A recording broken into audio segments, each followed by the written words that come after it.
আসসালামু আলাইকুম। 10 মিনিট মাদ্রাসায় আপনাকে স্বাগতম। যে 13টি চিহ্ন দেখলে বুঝবেন রাতটি শবে কদরের রাত। হজরত রাসূলুল্লাহ সাল্লাল্লাহু আলাইহি ওয়াসাল্লাম রমজান মাসের শেষ 10 দিন ইতিকাফ করতেন এবং বলতেন, তোমরা রমজানের শেষ 10 রাতে শবে কদর সন্ধান করো। নবী করিম সাল্লাল্লাহু আলাইহি ওয়াসাল্লাম আরও বলেছেন, মাহে রমজানের শেষ দশকের বেজোর রাতগুলোতে তোমরা শবে কদর সন্ধান করো। হাদিস শরীফে বর্ণিত আছে, যে ব্যক্তি ঈমানের সঙ্গে ও সওয়াব হাসিলের উদ্দেশ্যে শবে কদরের রাতে দণ্ডায়মান হয়, তার অতীতের সব গুনাহ মাফ করে দেওয়া হবে। যে রাতটি লাইলাতুল কদর হবে সেটি বুঝার কিছু আলামত। সে রাতের কিছু আলামত হাদিসে বর্ণিত আছে। সেগুলো হলো: 1.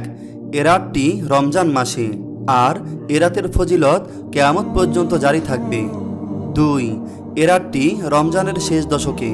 হজরত রাসূলুল্লাহ সাল্লাল্লাহু আলাইহি ওয়াসাল্লাম বলেছেন, রমজানের শেষ 10 দিনে তোমরা কদরের রাত তালাশ করো। সহিহ বুখারী। 3. আর এটি রমজানের বেজর রাতে হওয়ার সম্ভাবনা বেশি। হজরত রাসূলুল্লাহ সাল্লাল্লাহু আলাইহি ওয়াসাল্লাম বলেছেন, তোমরা রমজানের শেষ 10 দিনের বেজর রাতগুলোতে কদরের রাত খোঁজ করো। 4. এ রাত রমজানের শেষ 7 দিনে হওয়ার সম্ভাবনা বেশি। রাসূল সাল্লাল্লাহু আলাইহি ওয়াসাল্লাম বলেছেন, যে ব্যক্তি লাইলাতুল কদর অর্থাৎ কদরের রাত অন্বেষণ করতে চায়, সে যেন রমজানের শেষ 7 রাতের মধ্যে তা অন্বেষণ করে। 5. রমজানের 27 রজনী লাইলাতুল কদর হওয়ার সম্ভাবনা সবচেয়ে বেশি।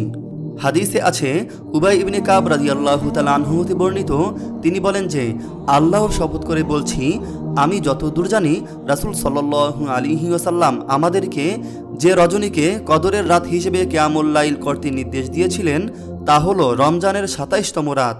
সহিহ মুসলিম। হজরত আব্দুল্লাহ বিন উমর রাদিয়াল্লাহু তাআলা আনহু হতে বর্ণিত, রাসূল সাল্লাল্লাহু আলাইহি ওয়াসাল্লাম বলেছেন, যে ব্যক্তি কদরের রাত অর্জন করতে ইচ্ছুক, সে যেন তা রমজানের 27 রজনীতে অনুসন্ধান করে।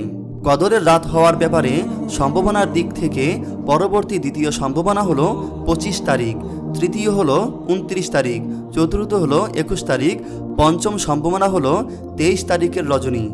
6. সর্বশেষ আরেকটি মত হলো, মহামান্বিত এ রজনীটি স্থানান্তরশীল, অর্থাৎ প্রতি বছর একই তারিখে বা একই রজনীতে তা হয় না, এবং শুধুমাত্র 27 তারিখেই এ রাতটি আসবে তা নির্ধারিত নয়।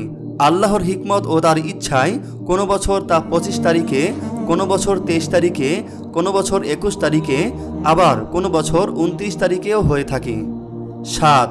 রাতটি গভীর অন্ধকারে ছেয়ে যাবে না। 8. নাতিশীতোষ্ণ হবে, অর্থাৎ গরম বা শীতের তীব্রতা থাকবে না। 9. মৃদুমন্দ বাতাস প্রবাহিত হতে থাকবে। 10.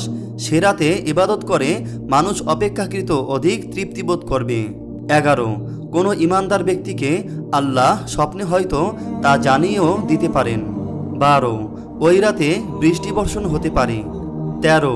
সকালে হালকা আলোক রশ্মি সহ সূর্যোদয় হবে, যা হবে পূর্ণিমার চাঁদের মতো। সহিহ বুখারী, হাদিস নং 2021। সব কিছুর বিবেচনায় আমার মতে এখনও রাতটি আসেনি। আমি আশা করি 27 রজনী অথবা 29 রজনীতে আমরা এই লাইলাতুল কদর রাতটি পাব।